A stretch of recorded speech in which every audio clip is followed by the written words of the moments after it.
So today I'm going to talk about the handle replacement argument construction.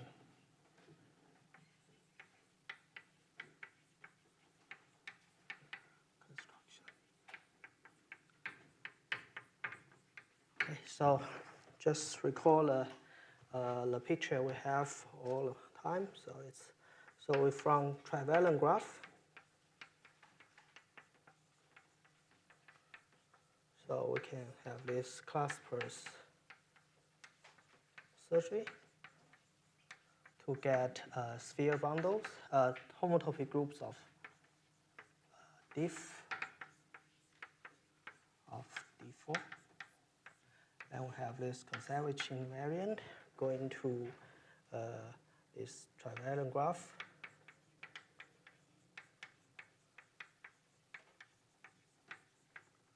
Mod IHX, rational. Okay.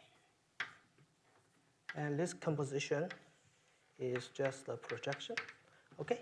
So Danica already explained this construction of claspers surgery. And last lecture, I explained this Kontsevich integral. And today, I'm going to give an alternative construction of this called handle replacement. It's essentially equivalent to claspers surgery, but it's more convenient for calculation.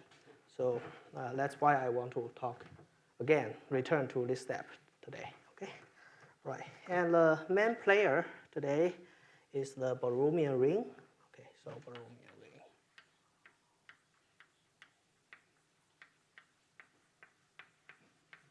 Okay, B, it has three components, L1 union L2 union L3. So this is just S2. Okay, so let's just say L1 is embedded into R4. So L1 equals X, Y, Z in R cross R squared, such that X equals 0, Y squared. Y 1. Okay, so L2 is just X, Y, Z, such that Y equals 0, Z squared over 4 plus X squared equals 1. L3 is X, Y, Z, Z squared, X squared over 4 plus Y squared equals 1. Okay, so as you can see, this is L1 is just, so this L1 is a two-sphere, L2 is also a two-sphere, and L3 is a circle. Okay. Here. Now, okay. So we are going to what we are going to consider is the so-called long Borromean link. So let's start with the long unlink. Namely, let's consider a standard embedding from I2 union I2 union I to the four-dimensional cube I4. It's just like, let me just draw a picture.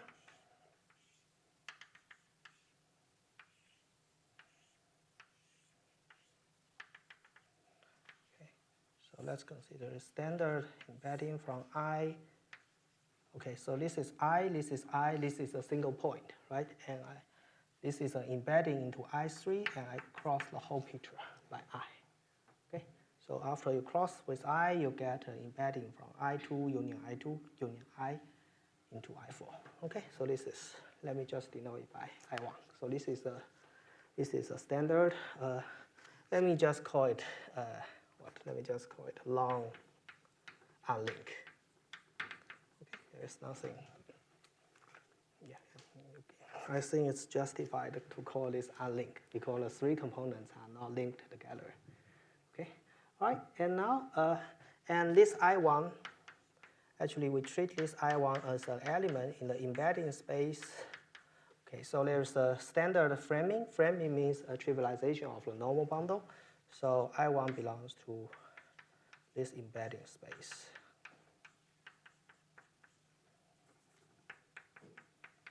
Okay. On the other hand, we want to consider the long-Borromean ring, which is another element in this space. Well, before that, so I can take the complement of this embedding. So I denote H1. H1. So this is H1. I define it to be I4 minus the image, a tubular neighborhood of the image of M. Okay. Then this is it's not hard to see that this is standard handle body. So it's S1 cross D3. Boundary connects on S1 cross D3. Boundary connects on S2 cross D2. Okay, so this is a handle body. Okay. And now let's consider, now let's take a Borromean ring and embed it into I4. We require that disjoint from I1. So basically, let me just draw a schematic picture. Okay, so I just put a Borromean ring here. Okay, they are completely separated. Okay, right. And now, what do I want to do with this Borromean ring? I draw. So and let me draw standard arcs.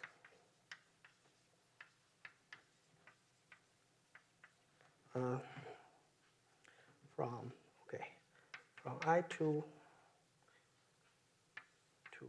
gamma 1 to this L1, I2 gamma 2 to L1, L2, and I gamma 3 to L3. So these are the three components of Borromean ring, and these are the three components of I1. Okay, so basically what I do here is like, maybe it's better to use a color chalk. So I draw an arc connecting each component to the corresponding component, okay, of the Borromean ring. Okay. Well, of course, I don't want the arc to wind around the two-dimensional components. So I just draw these arcs in a standard way. Okay. And what do I want to do with this arc? Then I can define another embedding, I1 prime. So essentially, I can take the connected sum between these submanifolds with these spheres along this arc. I just draw some tube along this arc and do connected sums. Okay, so that means I'm doing this connected sum along gamma with the Borromean ring, and this gives us another. Mm-hmm. L1, L2, and L3 down there are not the. They are the three components of. Okay. Yeah, these are the so. Well, I'm stopping. I should draw some crossing, up crossing, down crossing. Yeah. So the embedding is exactly the one you parameterize? Yeah, right. I just put this in a very small ball and embed here. Okay. Yeah, perhaps I should use epsilon here, not 1. Okay. All right, and now I can just connect. I can do a connected sum between these three pairs of submanifolds and get a new embedding from I2 union I2 union I1 to I4. Again, there is a standard way to extend the framing to do connected sum between framed manifolds. So actually, this is still a framed embedding. So this still belongs to embedding.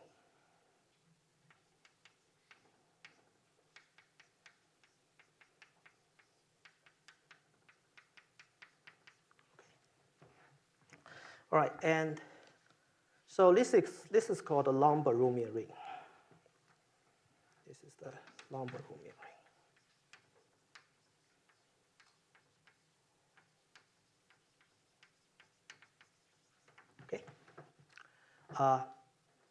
Yeah, and now I can remove, just like before, I can remove the long unlink and get a standard handle body. I can also remove the image of this long Barumian ring.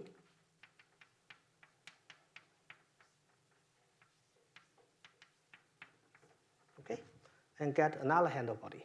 Okay, now, since these are both given any two embeddings in this space, if you remove the image of the embedding, because the embedding is framed, there is a canonical diffeomorphism between the boundaries of the complement, because the submanifolds are framed. So that means we have a canonical diffeomorphism from the boundary of this handle body to this boundary handle body.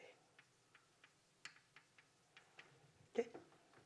So the slightly tricky thing is that actually you can prove that H1 prime is also diffeomorphic to this guy. Okay, you can actually find a diffeomorphism from H1 prime to H1, but the restriction to the boundary won't be this canonical diffeomorphism.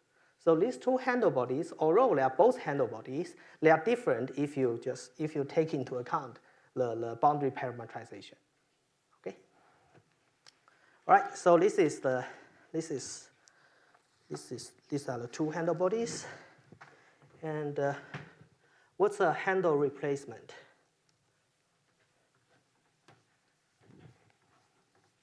So now suppose we have a embedding of this handle body into some manifold X, then we can remove this handle body H1 and regroup H1 prime. Okay. Here we are using the canonical identification between the boundary of H1 and H1 prime. Okay. So this is called type 1 handle replacement.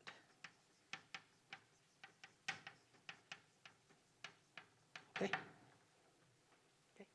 So I will talk about type 2, but are there any questions about this construction? No? Okay, good.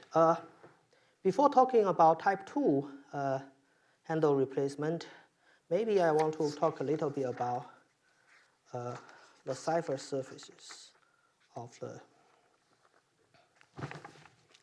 this long Baromean ring. Okay. Yeah. So let's consider. Okay. So first, let me start with a fact, which will be discussed during today's discussion section. So this is you can use also you can try to work it out by yourself. So what's this fact? The fact is that there exists embedded. Let me see my notation. There exists embedded surface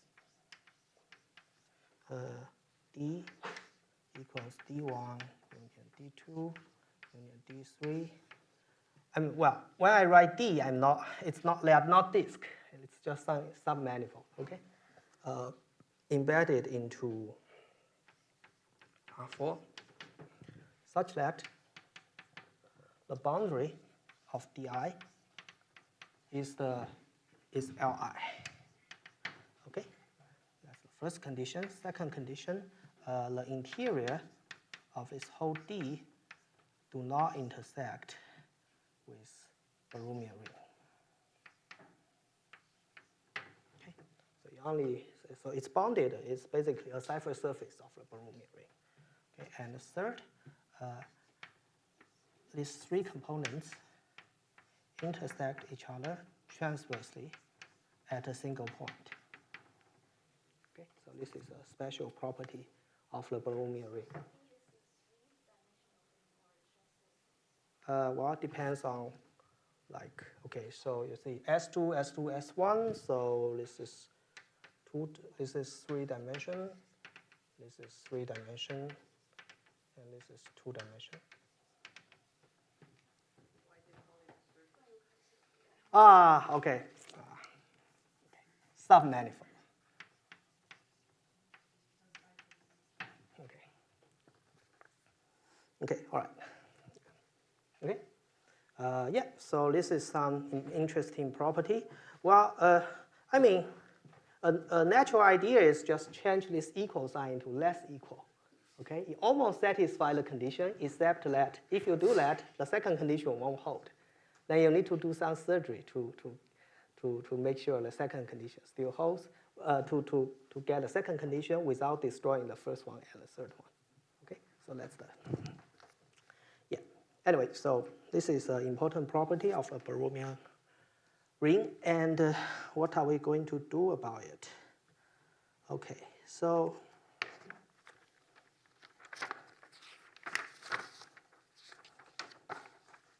now let's consider a submanifold F bar. It has three components.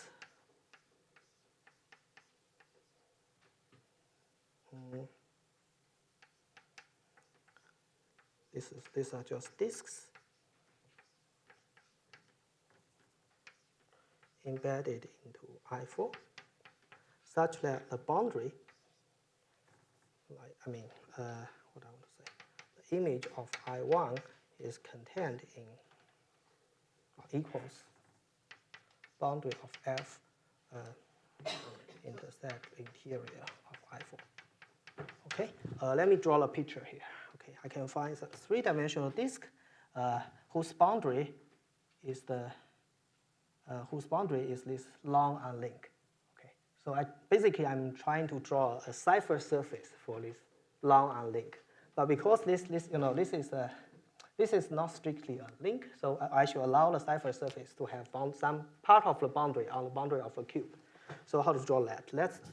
So basically it's just like this. Okay, so these are the three components of the long unlink, right? I can just draw this.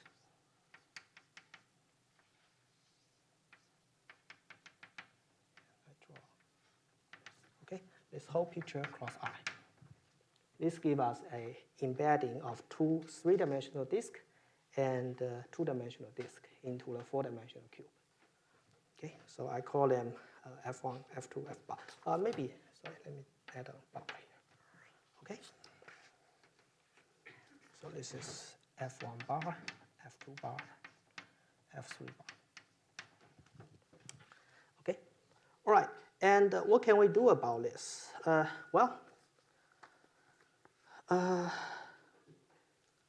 Now we can consider F prime. This is basically you treat this as a cipher surface for the unlink, right? But we also want to get a cipher surface for the long Baromean ring. So how to do that? We just take the connected sum of cipher surfaces, right? If you have a cipher surface for K1, a cipher surface for K2, you can just do a boundary connected sum and get a cipher surface for K1 connected sum K2, right? So we just do the same thing here. We just do a boundary connected sum between F1 bar and D1 along gamma 1 union F2 bar boundary connected sum gamma 2 D2 union F3 bar boundary connected gamma 3 D3. Okay. So this will be a submanifold. This will be a submanifold embedded in I4. Okay. Yeah. Gamma 1 destroying. Well, you can make that happen. Yeah, there you can do that basically. By looking at the construction of D1 is just a cipher surface, right? So it's a 3D, yes, and basically gamma 1, this kind of gamma 1 is a standard arc, like goes in a standard direction. Yeah, these gamma are standard arcs. Okay, So basically, you connect to the, the whole thing is in a bond, sits inside the four-dimensional ball. You connect, you draw an arc to the boundary of the four ball and just draw a straight line to the three components.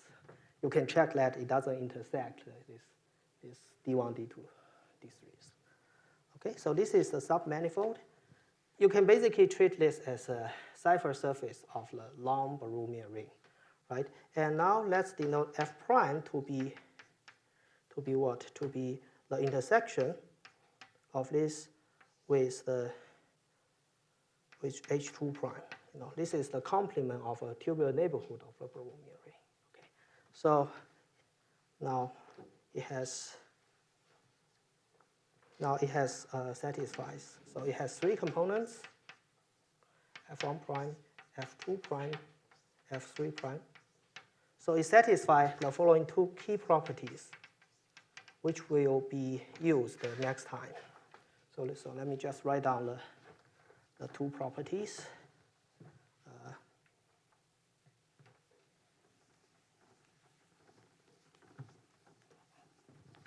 What are the two properties of this submanifold? Okay, so F1 prime union F2 prime, F3 prime. These are proper submanifold of H2 prime and satisfies the first property. It's actually let me see.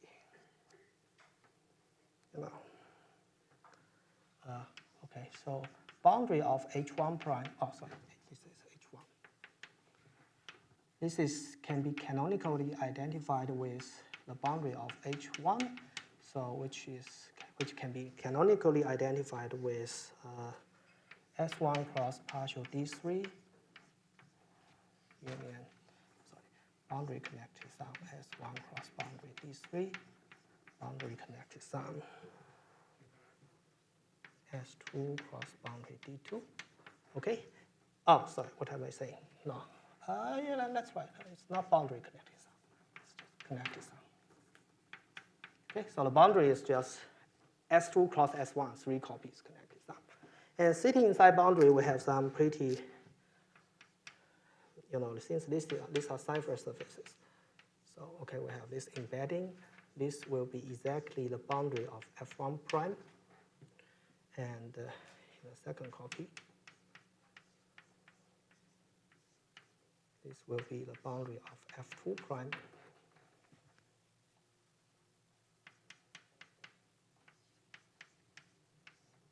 This will be the boundary of S3 prime.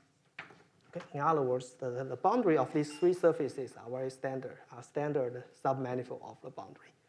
And the second property is that F1 prime intersect F2 prime, intersect F3 prime transversely at a single point. Okay, so these are the two properties. Let's just keep this in mind. We're going to use it later in tomorrow's calculation. Okay, so this is type 1 handle replacement. Okay, now let's go to type 2. Okay. So for type 2, let's consider I2, which is the standard embedding from I2 union I1 union I1 into I4. So it's just like this. It's better to draw a larger picture. So it's the whole thing cross I. Okay. The difference is that now the second component only is dimension 1 instead of dimension 2. Okay. So this is I2. Okay. And now just like before, what can we do? And let's put a Borromean ring here. Okay.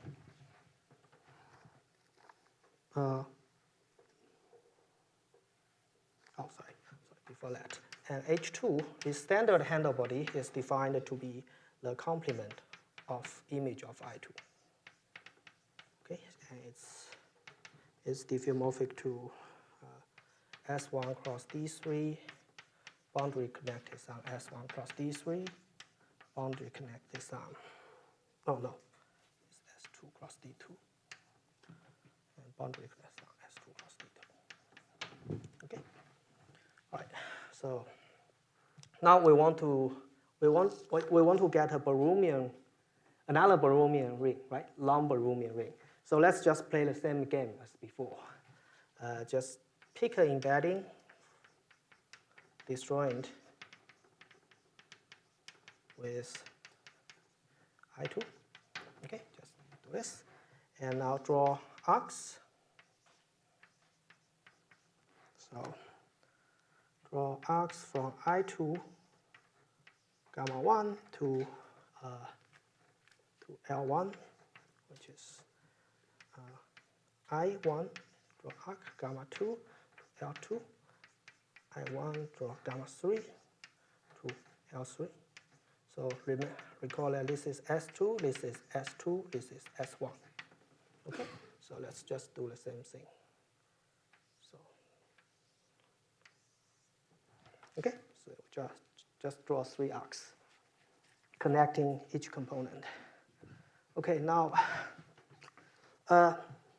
okay, just like before, we want to do connected sum, right? This is okay. I mean, you can do connected sum, for example, it's okay to, let me just say, okay, if you do connected sum between I2 and L1, I1, these are fine, right? These are perfectly fine because you are doing connected sum between I2 and S2 and I1 and S1. Okay, these two are fine. But what about this one? This is problematic, right? Because here you have a one-dimensional arc, but here you have a two-dimensional sphere. That's not good. Well, it's good and bad. So what do I want to do? Actually, this is the construction already mentioned by Danica. It's called this spinning operation. So what's the situation? We have this I1, and we have this arc, gamma 2, and we have a two-dimensional sphere, right? And what do we do about it? Okay, we can get instead of a single embedded arc, we will get a circle family of embedded arc. What's that? So we just first do isotopy along this. Okay, yeah. So we first isotope along this arc so that a small portion of this arc sits inside this sphere, and then we just scan along the sphere and then go back. Okay. So what does this give us? This will give us a whole family of embedding.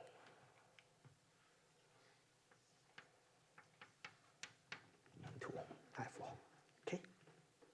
So instead of so theta belongs to S1. So instead of a single family, we'll get a whole family of embedding. Okay, a loop of embeddings. Okay. Now we are ready to define the long Barumian family. Okay. So what's that? This is called I2 prime theta. Okay. So it's defined to be, okay, just like before, we can do connected sum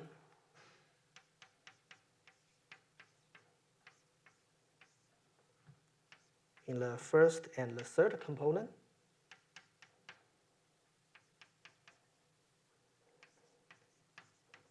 Okay, but for the second component, we cannot do connected sum. Instead, we use this. Okay, so the resulting embedding will depend on this parameter theta. So we'll get a circle. So really, it's not a single embedding. It's a circle family of embeddings. Okay, and now we can just like before, we can remove the tubular neighborhood of this embedding.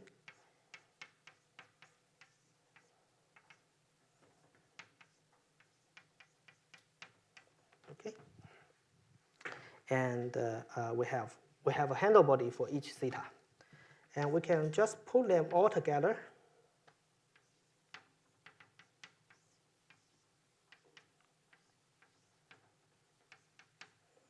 H prime 2 theta. Ah, sorry. I shouldn't use, okay, sometimes, okay, I should use this capital 2, not this.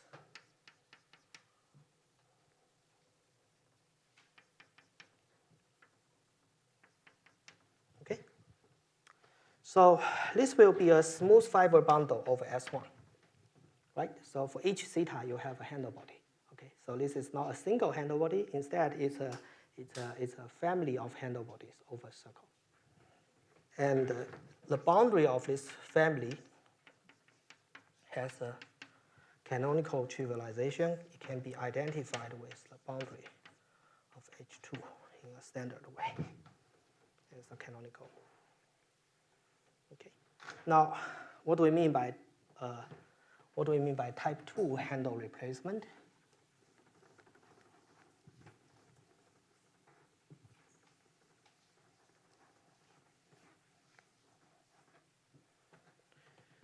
Type 2 handle replacement.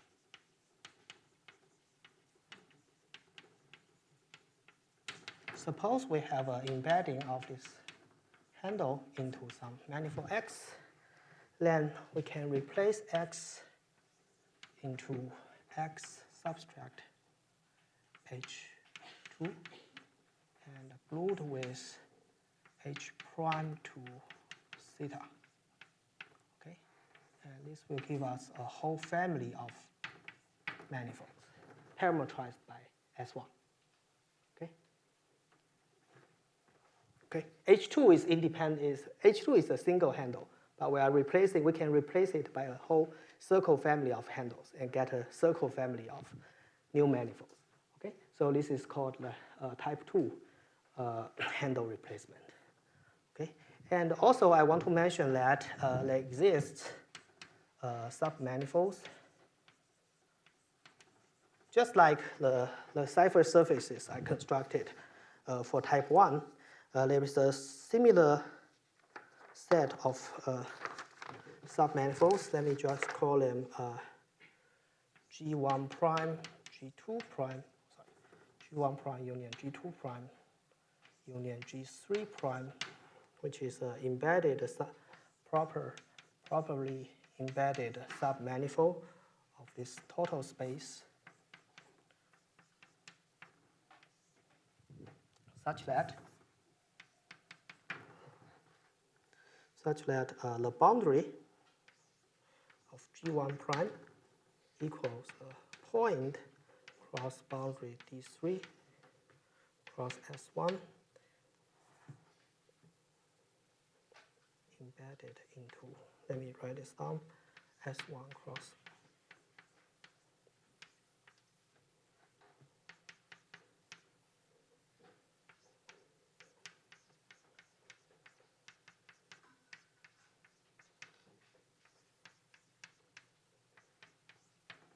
Okay, so this is the boundary of H2.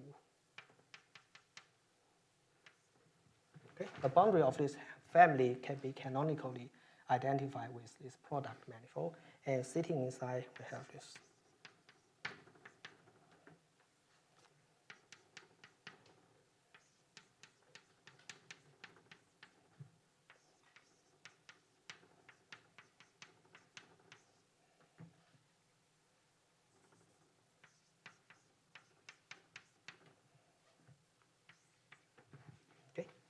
That's the first condition. Second condition, G1 prime intersect G2 prime intersect G3 prime transversely at a single point. Okay. So in the total space, we have these submanifolds which transversely intersect each other. The triple intersection number equals 1. Okay, so next time, tomorrow we are going to use, again, we are going to use this crucial property to do calculations.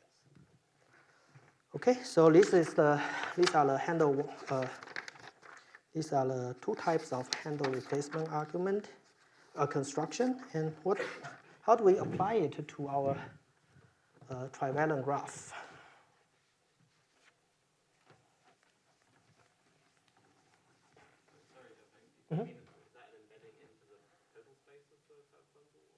Yes, total space. Yeah, it's the total space. When I put tilde, I mean total space.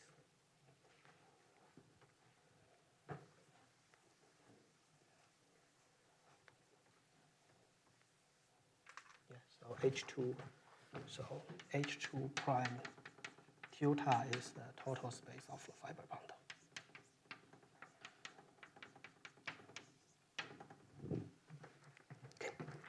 Okay. Now let's say we have a trivalent graph.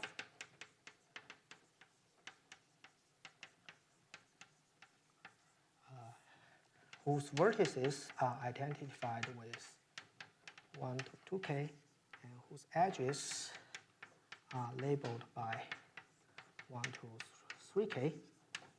Okay. And let's fix a standard embedding from the graph to 4-dimensional disk. Okay.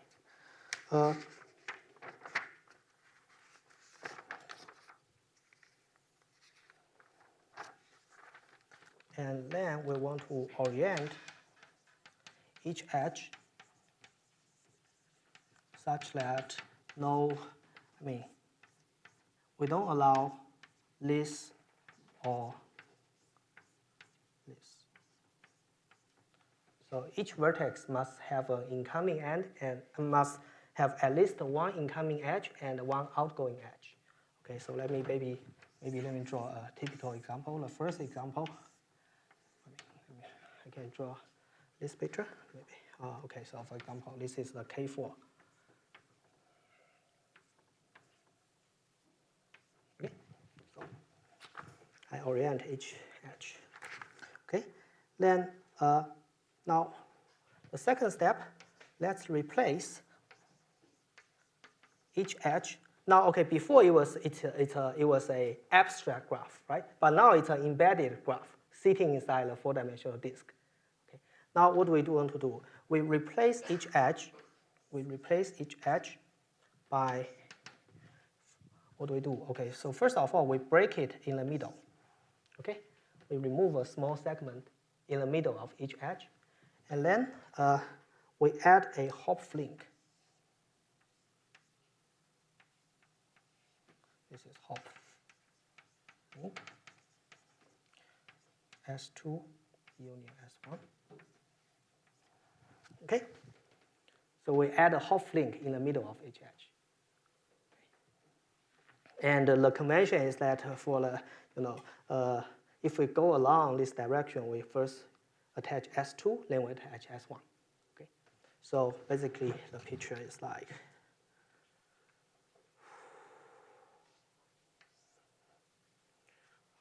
okay, it's kind of,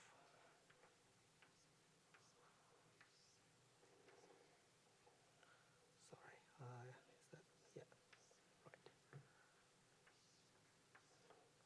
Okay, I'm going to be very, very sloppy, so let me just draw this. Okay, some of them are S2, some of them are S1. Okay, I will just leave it to you. Okay. Anyway, so that's the picture. Okay. So as you can see, before the link, this graph is connected, right? But after that, let me denote this by gamma. We treat it as a subset of D4. Now this is gamma prime. By doing this, we get another subset of D4. But now this gamma prime is no longer connected because we break each edge in the middle. Actually, the number of components, 1 correspond to the vertices. So it actually has 2k vertices, right? So it has 2k component. So basically, there are two types of vertices. Type 1, the type 1 vertex A type 1 vertex is like this. You know, a type 1 vertex has 2 incoming edge and 1 outgoing edge. And this is like this. Okay? And the type 2, type 1 vertex. And the type 2 vertices is like this. 1, 2 outgoing.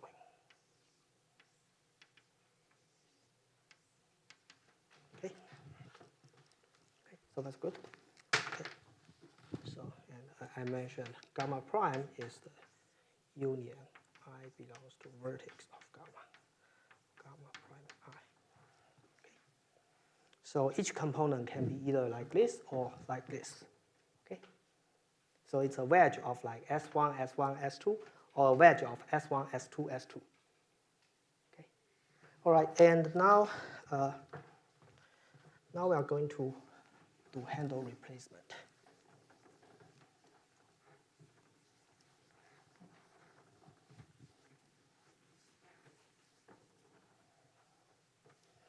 Okay, so first of all, let me introduce some convention. So we decompose the set of vertex into type 1 and type 2. Okay, it's easy to check that there will be exactly k type 1 vertex and k type 2 vertices. The number are equal to each other. Okay, and now what do we do? Note that, okay, so first of all, I define hi to be the tubular neighborhood of gamma I prime. Okay, for each of these components, I take a tubular neighborhood. Then hi is diffeomorph this, we can h1 if I is a type 1 vertex and type 2, I is a type 2 vertex. Okay, as you can see, for example, this is just what? This is just S1 cross D3, boundary connect is on S1 cross D3, boundary connect is on S2 cross D2, right? That's exactly the first handle body. Okay, and for type 2, we have this second handle body. Okay, now we can do handle replacement. Okay, so for each theta belongs to S1 V2 gamma. We can do handle replacement.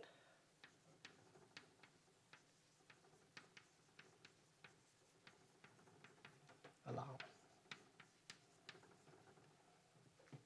hi. Okay, if I is type 1, then we do type 1 handle replacement. If I is type 2, then we do type 2 handle replacement. In other words, what we get? We remove all the we remove all hi's, and then we glue in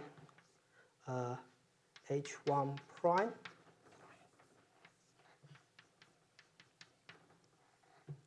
for I belongs to V1, and glue in I for I of type 2, we glue in the handle body H prime 2 theta I. Okay, so theta equals theta I.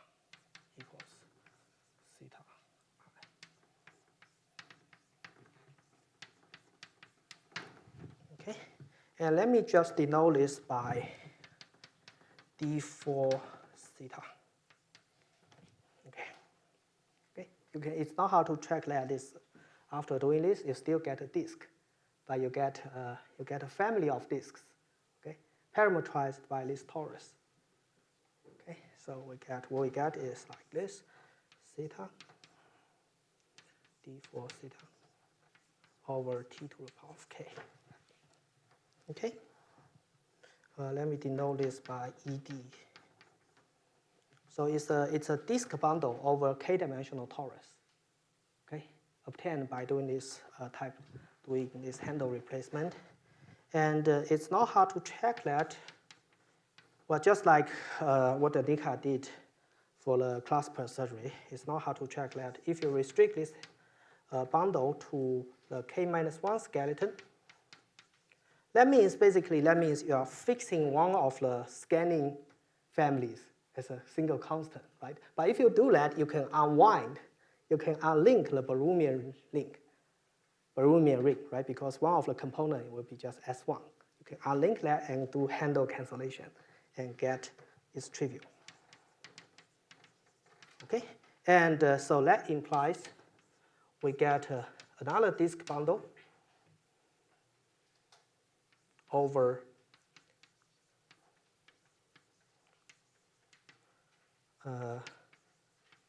sphere. Okay, let me denote it by gamma. Okay, so this is how we construct a disk bundle over the sphere using this handle replacement argument. And so let me just mention, because I don't have enough time, let me just mention that clasper's surgery is essentially, this is the same as handle replacement. So we're actually getting the same families, okay? And in tomorrow's lecture, we will basically prove that if you evaluate the Kontsevich integral on this E gamma D, it will be plus minus 1 if gamma is isomorphic to gamma prime, and it will be 0 otherwise. Okay, I should say for suitable propagator.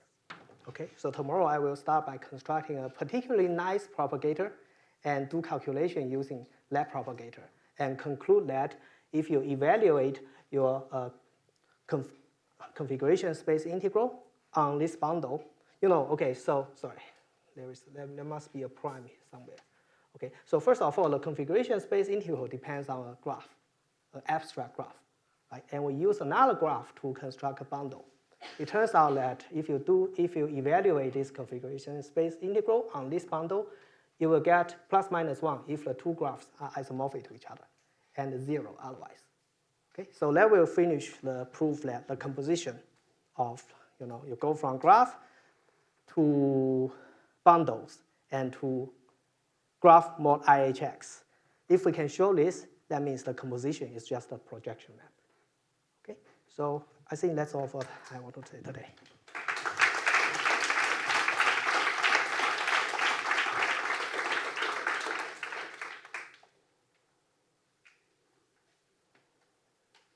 Yeah, any questions? Yeah.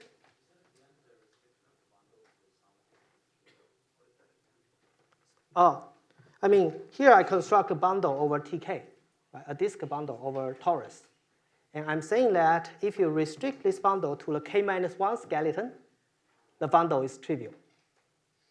Essentially because, each parameter, each S1 direction corresponds to one spinning family, right? If you fix one of the spinning family, then the Baroomian ring will be, okay, sorry.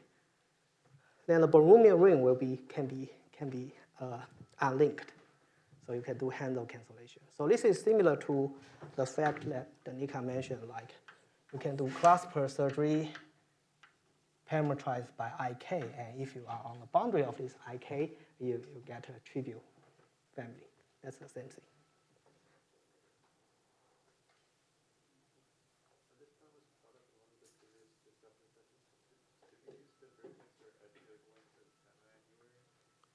Sorry, what?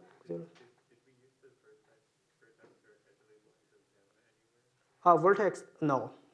The vertex labeling is, we don't use that. If you're happy to, let's say, the only reason we use that is like we want to write Cn of E, not CV gamma of E. It's kind of silly, but yeah, in this dimension, the label of the vertex doesn't matter. Yeah. Also doesn't matter. Essentially, that's because, I mean, in this specific dimension, because, you know, essentially because S1 to the antipodal map from S3 to S3 is orientation preserving. So if you work with the, like, if you work with the order dimensional version of this story, then the orientation of edge matters, but the order of edge do not matter. Okay. In this case, the order of the edge matters, but the orientation of each edge do not matter. You want to explain why that doesn't matter in the integral? But it's not clear if that doesn't matter in the construction. Yeah, that's right. Why it doesn't matter in the construction?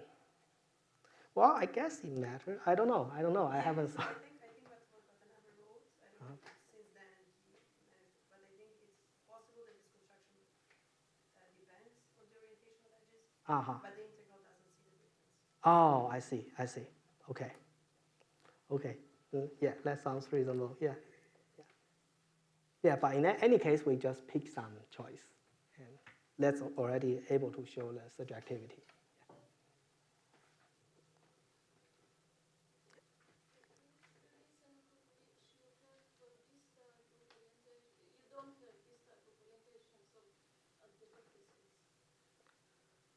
We don't have this type of orientation on the vertices.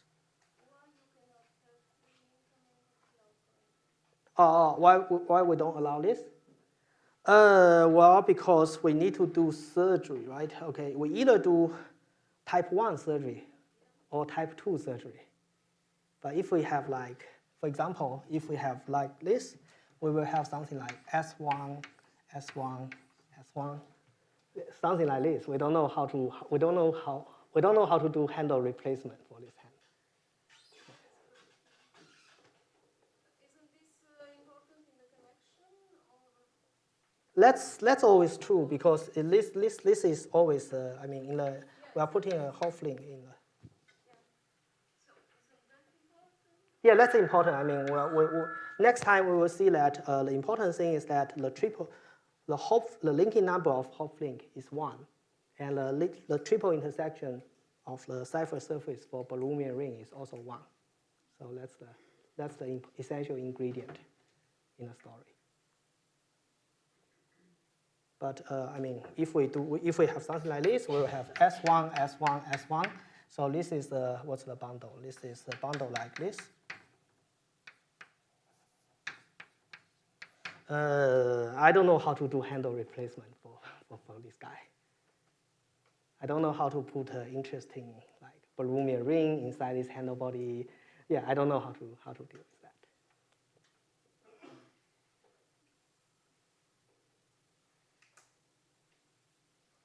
Okay, thank you.